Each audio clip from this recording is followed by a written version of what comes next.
All right, let's get right into it. We are going to pull back the curtain on the SAT today. And listen, this isn't about memorizing 1,000 new vocabulary words or just grinding through endless math problems. No, this is about installing a whole new operating system in your brain, the exact one that every single top scorer uses to absolutely conquer this test. You know, for so many people, this test just feels huge. The pressure is absolutely real, and it is so easy to start thinking that it's some grand judgment on how smart you are or even what you're worth. But what if that whole idea is just wrong? What if the test isn't really measuring you at all? And this right here, this is the core secret. High scores don't see the SAT as this big, scary test of knowledge. They see it as a game. It's a puzzle that has rules, it has patterns, and it has tricks that are totally predictable. And once you see the puzzle, well, you can solve it. That is the key. The SAT is like a machine, and that machine uses the same traps, the same kinds of questions, and the same logical jumps over and over and over again. The people with the highest scores, they're not always the ones who know the most stuff. They're the ones who have learned the map of the machine. So, here's our game plan. First, we're going to really lock in this idea that the SAT is a puzzle. Then we'll get into the 3 huge mental shifts that you need to make. After that, we're diving deep into the specific mindsets for each section. Then we'll tackle how to control the clock and stay calm.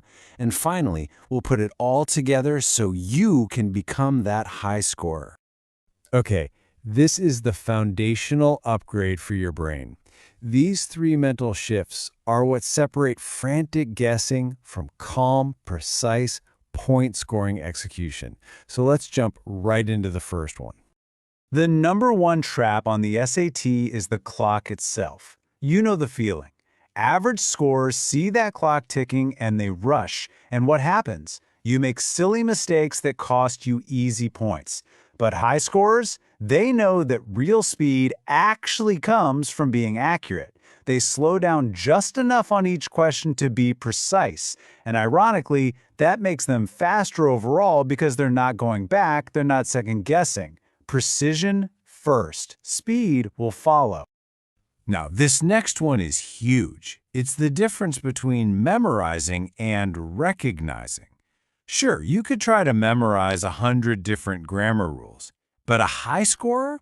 They focus on recognizing the pattern of the 5 or 6 types of grammar questions the SAT actually asks.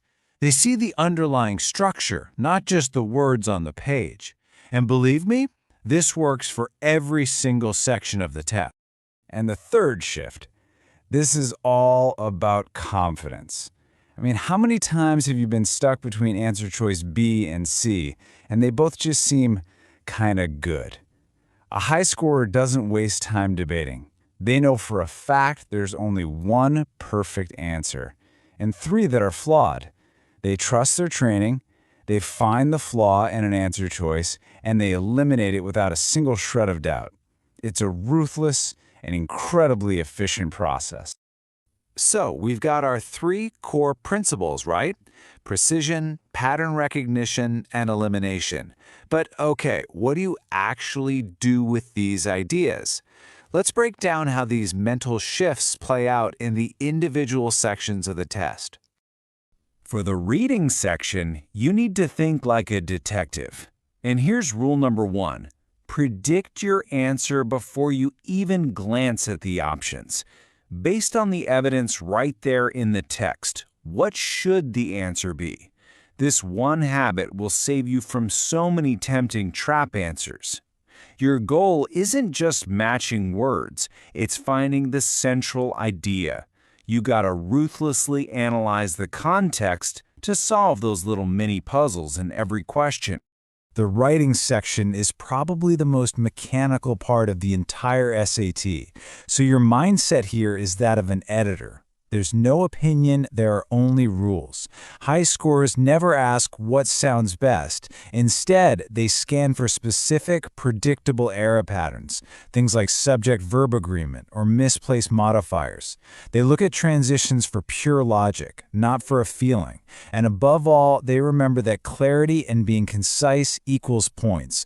Trust the rules. The shortest, clearest answer is almost always the right one. In the math section, you're a problem solver. That terrifying word problem, it's just a puzzle in disguise. High scorers immediately start breaking it down. What's the algebra here? What are the key numbers? What's the real logical question they're asking? And their radar is always on, scanning for those classic traps, like a bunch of extra info designed to confuse you, or an answer that's just one step away from the real solution. They master their tools and they trust their methods. Okay, knowing the content, that's one thing. But performing under pressure, that is a whole other ballgame. This next part is all about the metagame, mastering your time and mastering your own mind on test day. Now, this isn't about rushing, it's about having a solid plan. You should have a rough internal clock for every section. But the most crucial skill here is being willing to skip a question strategically. If a problem is just eating up your time, you mark it, you move on, and you go bank those easier points. You can always come back later if you have time. Don't let one hard question sink your score. And that's really the heart of it. You are the one in charge. The clock is just a tool. Just another piece of information for you to use.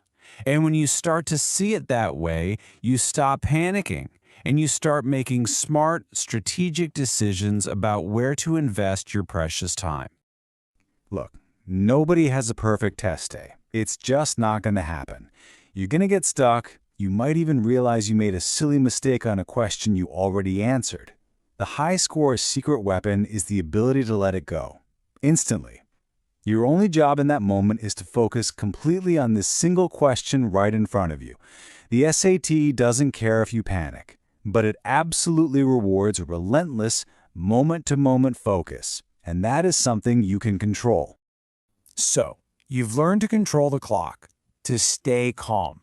Those are the crucial meta skills. Now, let's bring it all home. Let's forge the daily habits that combine everything we've talked about and make this high scorer mindset your automatic default reality. This is the mental shortcut. It's not some magic trick. It's 5 simple habits that you practice until they're second nature. 1. Read carefully but scan fast. 2. Predict the answer before you choose. 3. Spot the traps instantly. 4. Eliminate ruthlessly. And 5. Move on without hesitation. You practice this sequence on every single practice question you do, and you will literally install the high scorer's operating system in your brain. Your score will jump, not by magic, but by design. So here's the final reality check. You have to let go of the myth that the SAT is some unbeatable monster. It's not. It is a system.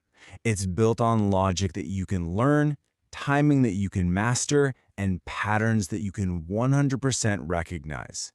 It is a completely learnable skill. And this, right here, is the ultimate takeaway. The work you're doing isn't just about studying content. It's about training your perception. You are literally training your brain to see the hidden structure of the test, to anticipate the traps before you even get to them. That is the real game you're playing. So that's the blueprint. The test isn't a reflection of you. It's just a puzzle waiting for you to solve it. And the only question left is, are you ready to stop being tested by it and start solving it?